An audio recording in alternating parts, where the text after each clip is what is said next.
Uma operadora de saúde vai ter que oferecer as mesmas condições do plano para uma criança diagnosticada com síndrome de Down após a assinatura do acordo. O Tribunal de Justiça do Distrito Federal entendeu que uma doença pré-existente não confirmada não justifica o cancelamento do contrato. Os planos de saúde são os que mais recebem reclamações de clientes por ofender o direito do consumidor. Mas essa realidade vem mudando aos poucos por causa da atuação rigorosa dos órgãos do consumidor, judiciário e de fiscalização. De acordo com a Agência Nacional de Saúde Suplementar, a ANS, até o mês de junho foi o 6º mês consecutivo de queda nas reclamações. Desde 2012, a agência já suspendeu a comercialização de mais de 860 planos de centenas de operadoras de saúde que descumpriam acordos. Atualmente, 161 tipos de planos ainda estão suspensos. O descumprimento e cancelamento de contrato são algumas das irregularidades praticadas pelas operadoras de saúde e, em muitos casos, têm chegado à justiça. No Distrito Federal, o pai de um menino foi informado de que o plano de saúde do filho seria cancelado. O motivo foi porque ele só informou a operadora de saúde um mês depois da assinatura do contrato que o filho era portador da síndrome de Down. No momento da contratação do plano, ainda não tinha o diagnóstico da doença do filho, com apenas um mês de vida. A empresa teria obrigado o pai a contratar um novo plano de saúde com outros valores e condições. Inconformado, ele recorreu à justiça. Mas, com base em entendimento do Superior Tribunal de Justiça, o TJ do Distrito Federal entendeu que o pai não agiu de má fé, omitindo a doença da seguradora de saúde, porque o diagnóstico só veio depois da assinatura do contrato.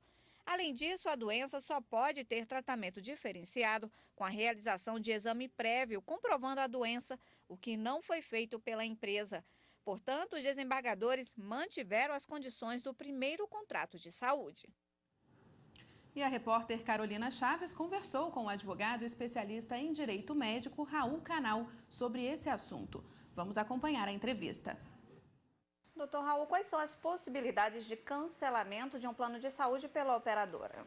Se ficar caracterizado que houve uma doença ou lesão pré-existente que foi omitida propositadamente pelo paciente na hora da contratação e da qual ele já conhecia previamente, a operadora pode rescindir o plano. Ela pode também sugerir duas hipóteses para o contratante, que é o agravo ou então uma cobertura parcial temporária. O que seria o agravo? O contratante, o paciente consumidor, pagaria um plus na mensalidade para ter a cobertura daquela doença pré-existente.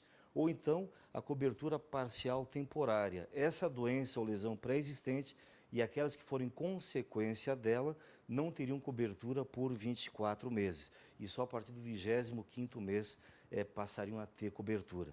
Mas a operadora ela pode rescindir o contrato, suspender o contrato.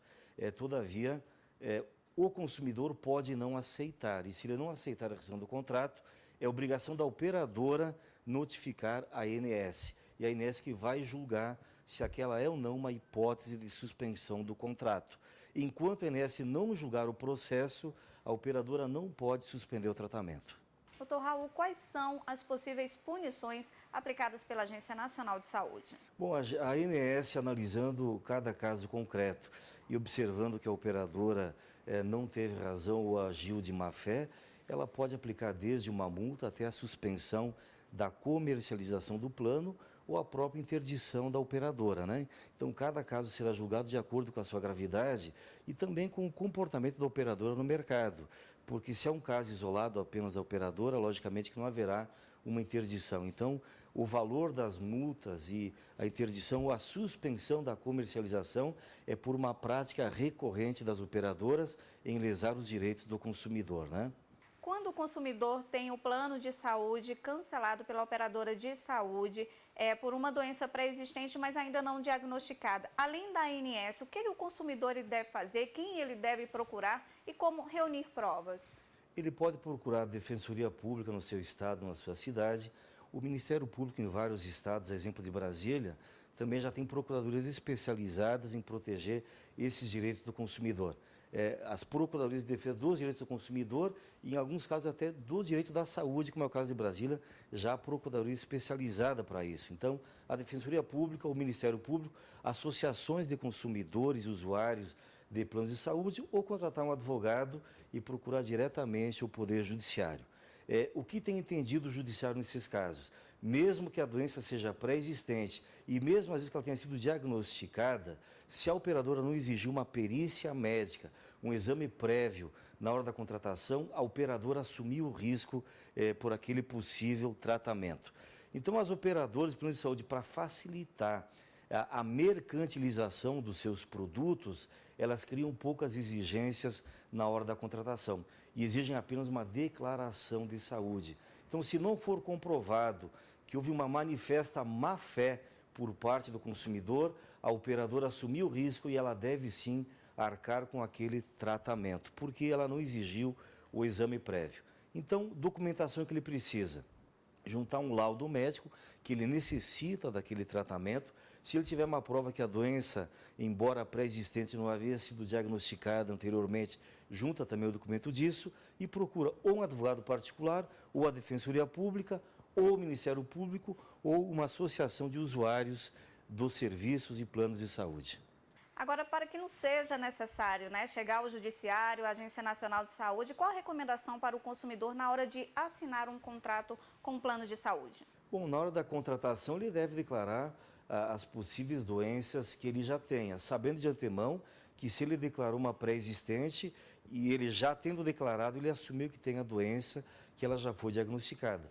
Essa doença não estará coberta, a não ser naquelas duas hipóteses que eu falei anteriormente, do agravo no contrato, o que normalmente a operadora também não aceita, porque não compensa ela aquela pequena parcela a mais que ele vai pagar em relação ao custo que ela vai ter. Ou então, a cobertura parcial temporária. Ele declara que durante 24 meses ele não vai ter a cobertura daquela doença específica, né? E não agir com má fé. Se ele souber realmente e vem tratando já a doença e há um diagnóstico anterior, ele não pode omiti-la porque pode ser caracterizada a má fé. Apesar de que aqui no Distrito Federal só existe um caso em toda a nossa jurisprudência, um caso do ano de 2010, relatoria do desembargador Mário Zambi Almeiro Rosa, em que foi negado o tratamento porque comprovou-se no processo que houve má fé por parte do paciente. É muito raro o Poder Judiciário negar ao paciente. Há uma discussão nos tribunais até por considerar ou não a síndrome de Down como doença. Como esse assunto é tratado pelas operadoras de saúde?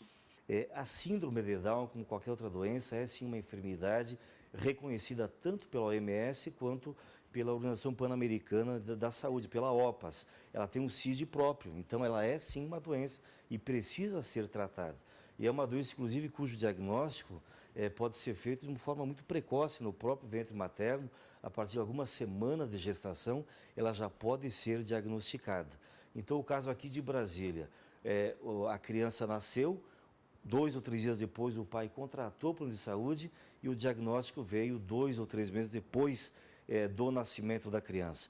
Então, entendeu o tribunal que, como a operadora não exigiu uma perícia, ela não fez os exames, ela assumiu o risco. E já havia uma suspeita, que foi confirmado no diagnóstico 60 ou 90 dias depois. Então, é a regra geral. Se a operadora não exigiu os exames prévios, ela assumiu o risco e é, sim, responsável.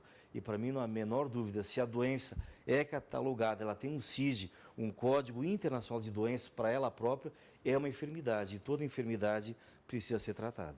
Ainda cabe recurso dessa decisão do Tribunal de Justiça do Distrito Federal? Essa decisão do TJDF cabe um recurso para o STJ, um recurso especial. Todavia, a jurisprudência lá no STJ é muito mais favorável ao consumidor, então dificilmente isso será modificado.